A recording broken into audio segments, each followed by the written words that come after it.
John arrived in London on a cool, cloudy morning. The streets were full of red buses and black taxis. "London looks just like the movies," he said with a smile. His plan today was to visit Buckingham Palace.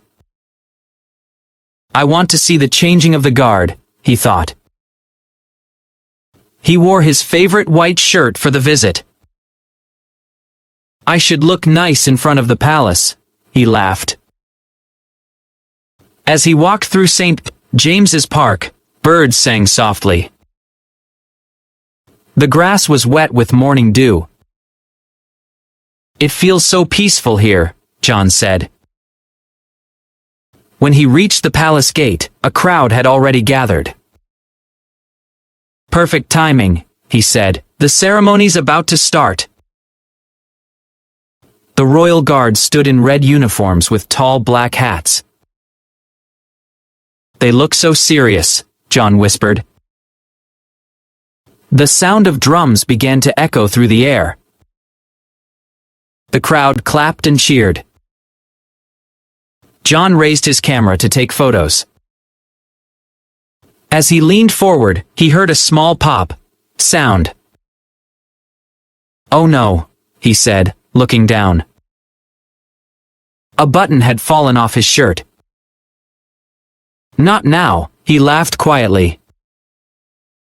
The button rolled onto the ground near a guard's boot. "Excuse me, my button," he whispered, embarrassed. The guard, of course, did not move at all.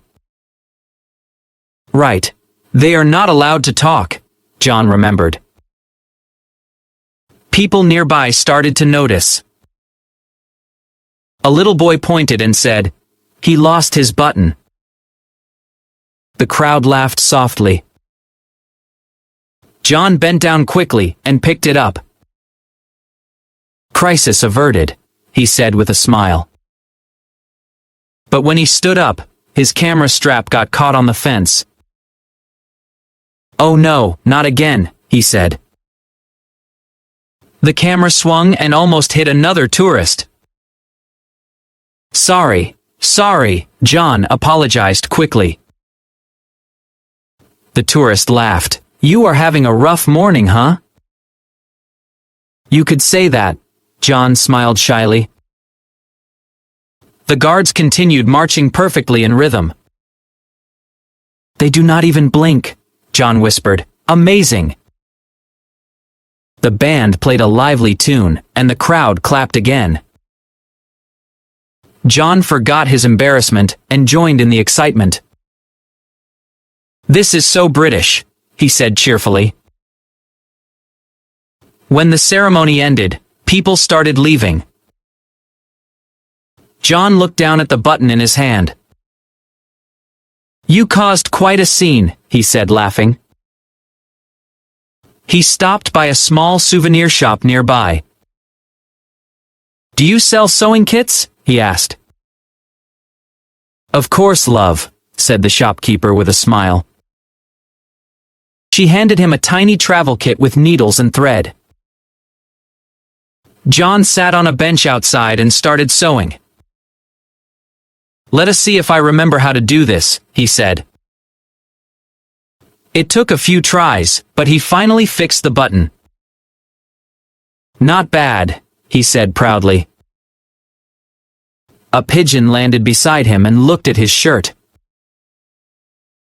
"What do you think?" John asked jokingly. The pigeon cooed as if to approve. "Thanks, mate." John laughed. "You are a real gentleman." He wrote in his journal, "Even small problems can make big memories." The sun peeked out from behind the clouds. "London teaches patience and humor," he said. His 30-second bucket list dream had come true.